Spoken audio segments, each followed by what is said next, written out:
سلام كتب وحشرف النوع هنا المنطقة صوبي بقلنا حفلة عن قيمها له ومستقبلك يفتنك ومدينا وحانو مهل علينا أرضا قلنجبيسي ووقتك يا قونتا يددالك جلسوا مانتا نسيبوا يلطي إلى هالكان شهادوين كودي أنكو جلسون وحانو مهل علينا جامعة جوبا ودفعتي سديدات soo saartay oo runtii 10 sano oo ay jirtay iyo dafcadii sideedaad oo maanta qalin jabinayso oo halkan ka soo baxday waxaad u qiimo weyn oo Ilaahay ugu mahadiyaa isxilqaana dadaala yaan u soo jeedinayaa ardada qalin jabinaysa oo dafcadii sideedaad iyo sanad guurada jaamacadda hambalyo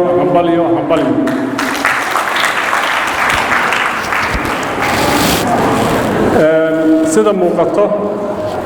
faculty fara badan baa halkan jaamacaddan maamusha hadday noqon lahayd maamulka iyo maareynta ganacsiga iyo dhaqaalaha caafimaadka guud daawooyin marka waa fakaltiyaal aad iyo aad u qiimo badan bulshadeena maanta u baahan tahay in xoogga la saaro ayadoo mustaqbalkana aan filayna in lagu daro fakaltiyo fara badan oo aad iyo aad muhiim noogu ah waxaan u mahadcelinayaa wasaaradda waxbarashada iyo barbaarinta Jubbaland oo sida agaasimaha uu noo sheegay meesha wax laga bilaabay in meesha ay maanta wax marayaan farqi weyn u dhaxeeyo oo ay u muuqato in hore loo dhaqaaqay walow caqabado fara badan ay jireen waxaan u mahadcelinayaa waalidiinta xilliga adag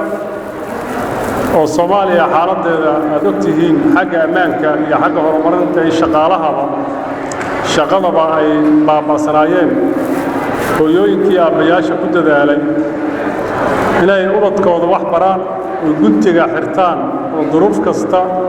oo ay ku sugnaayeen ay aqoontu jahayaan si dalkooda iyo dadkooda wax ugu daraan aad iyo aad baan ugu mahadcelinayaa ilaahayna ka dhiga kuwa dunya aakhiraba anfaco oo ajir iyo xasanaad ardadaana ay reebaan ayagana aad iyo aad baan ugu hambalyeynaya maanta munaasabadan ilaahay soo gaarsiiyey carruurtoodii ay ku soo tabcayeen oo qalin jabinayeen inta kadib annaga dawlad ahaan oo adeegayaashii bulshada xilligan oo qorayso dhiibka maanta naga joogna Britain gudbin doono waxa annaga ina faran oo ugu muhiimsan waa laba arrimood ammaanka inaan horumarino maxaa yeelay ammaan la'aanta waxna ma baran karno jiritaankeenana mugdi ayuu geliyaa ammaanka inaan ku dadaalno ammaanka horumarino oo ogtihiin inaan leenahay cadow gaamray oo nabadda iyo noloshaba noo diidan inaan ammaanka la tacaalno oo horumarino waa waajib masaaran adinkuna aad gacan nagu siisaan qodobka xiga waxaa weeye inaan abuurno samayno shaqo abuur oo ardada maanta qalin jabisay iyo kuwa hore u qalin jabiyey iyo kuwa soo socdaba aanu raadino xal iyo dhiirigelin iyo shaqo abuur iyo sidii waxay barteen ummadooda ay wax ugu tari lahaayeen inaan abuurno arrintaana waajibaad saaran weyn waxaan maanta siinaynaa ardada jaamacadaha gudaha dalka ka qalin jabiso guud ahaan gaar ahaan kuwa jaamacadaha Jubbaland ka baxo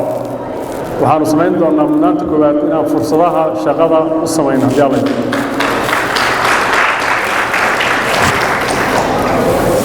marar badan waxaa jirtay marka hadda loo furtamay shaqooyinka inta badan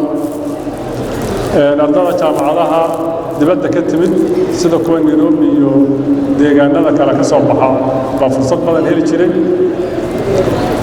marka wixii hadda ka dambeeyo siyaasadda waa bedelayna wasaaradda waxbarashadana wasiirka dhinacayga midku taagan yahay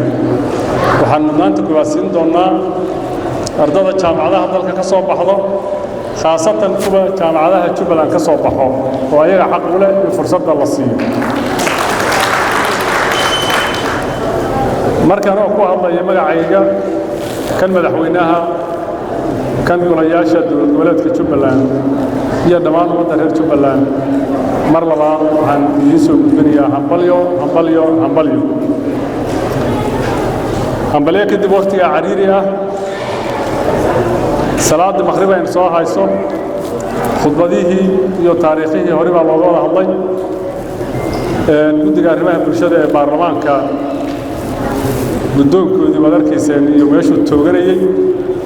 wasaaraddii iyo howlwadeelladeedii waa hadleen macallimiintii waa hadleen aan hilmaamina hay-adaheenna ayagana ganacsiga sida